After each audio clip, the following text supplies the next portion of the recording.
Cuando llegue el alba es la película que cuenta la historia de Jorge Cafrune, un cantor popular que vale la pena conocer más allá de sus canciones, más allá de su manera de tocar la guitarra y de su voz privilegiada. Jorge Cafrune es el ícono para nosotros de cómo debe ser un cantor popular, cerca del pueblo, cerca de la gente, comprometido con sus canciones que él no componía pero que interpretaba de una manera espectacular. Cuando llegue el alba, en Nómades, músicos populares. Papi nació en el Sunchal, que es un pueblito, una dependencia del Carmen, en la provincia de Jujuy, muy cerca de San Salvador de Jujuy, en una quinta que se llamó, la finca que se llamó La Matilde. Su mamá se llamaba Matilde Argentina Herrera y su papá se llamaba José Jorge. El papi nace ahí y bueno, y la abuela Matilde fue ayudada por una comadrona del pueblo, como era en esa época.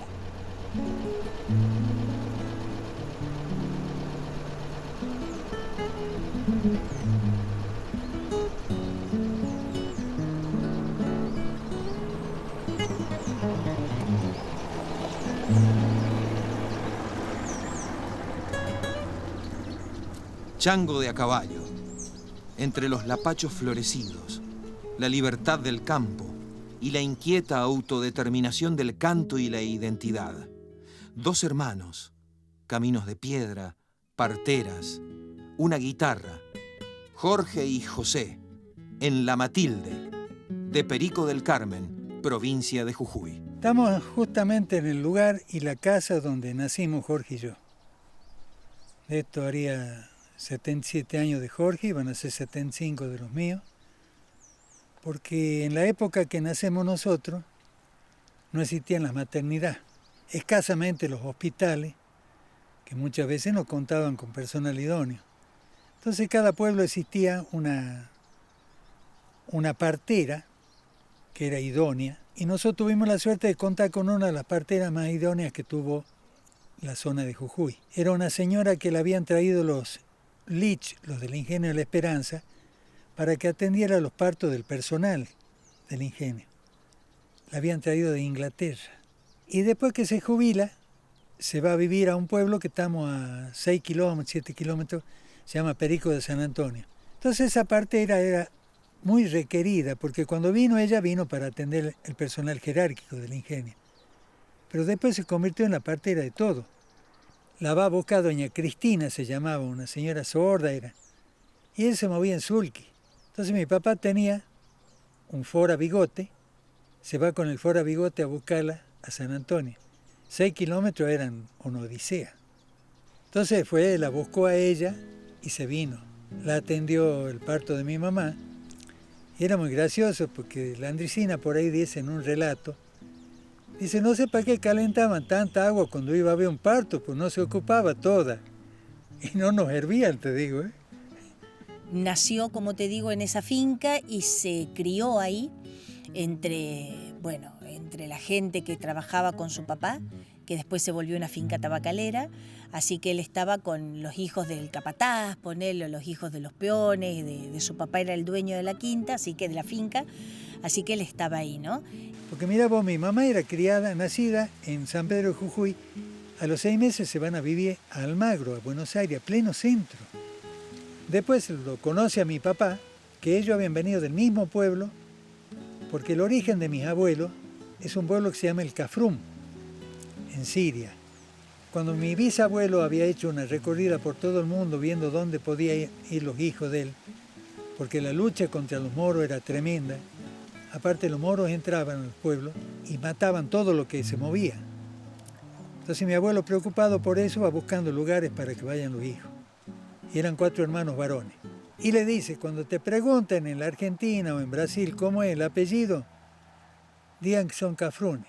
Porque te van a preguntar al pueblo qué es lo que menos les interesa, ni lo escriben. Pero el apellido te van a poner Abraham, José, lo que sea.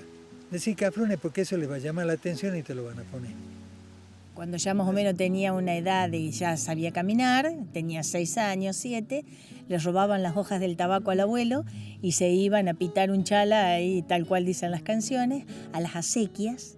Y el papi se iba a refrescar y a escaparse de los chirlos del abuelo de haberse fumado, de haber pitado un chala antes de tiempo a lo mejor.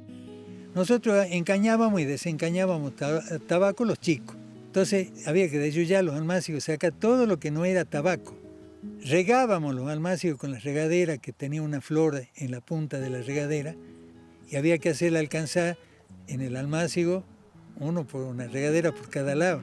Todo era una aventura, éramos felices haciendo eso. Y los hijos de los peones y los hijos del dueño de la finca eran una sola cosa. No había divisiones sociales. Entonces el abuelo José, que el papá de mi papá, prestó la finca, algunas de las habitaciones de la finca para que oficiaran de escuela.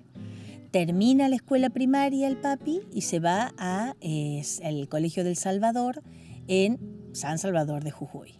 Entonces para nosotros, cuando vamos a la ciudad, nos damos la frente contra la pared, porque lo primero que nos encontramos con la división social que había en la ciudad, y muy marcada en Jujuy y en Salta.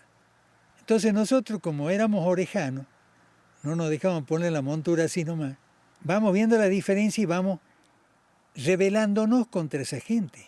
Entonces acá en la finca teníamos todo, teníamos vaca para ordeñar, teníamos la quinta de naranjo, al lado teníamos la plantación de parra, que producíamos uva Monterrico, uva chinche, había chivo, gallinas. Tenía 7 años, yo era encargado de la granja. Yo a la nochecita agarraba el canasto y salía a recorrer, pues yo conocía dónde iba a poner huevo cada una de las gallinas. Estaban libres acá. Se cosechaba el maíz, se lo dejaba ahí en el patio, así que la gallina comía a gusto. Venían los caballos, querían comer maíz, comían. Era una vida totalmente independiente para nosotros y para quien rodeaba esto. Encima, acá éramos ricos porque no necesitábamos nada. Teníamos todo. Querían níspero, sacaban níspero, un limón, una nuez. Lo que querías había. Llegamos a la ciudad y de repente en 24 horas nos convertimos en pobres. Había tanto para comprar y tan poca plata. Entonces ahí me doy cuenta cómo es la cosa. Yo tenía 12 años. La niñez y los colores marcan a fuego el alma.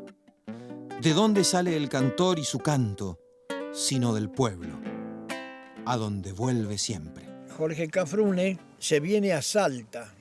Yo vivo en 1327 de la calle Balcarce y él vivía al 1425. Y tenía el tío, que para nosotros, para todos, era el Turco Jara, que tenía un bar, el famoso bar Madrid, Madrid Snookerpol. Lo digo así porque de otra forma no lo van a conocer por aquellos pagos. Ese bar era un bar emblemático de Salta y ahí el papi trabaja de mozo.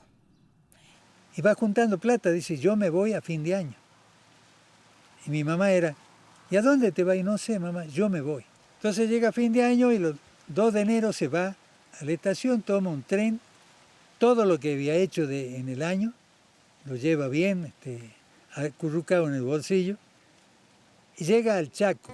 Vamos a un espacio publicitario para después continuar con la última parte de este primer capítulo en Nómades Músicos Populares. Estamos compartiendo el documental Cuando llegue el alba. Ya volvemos con Nómades Músicos Populares.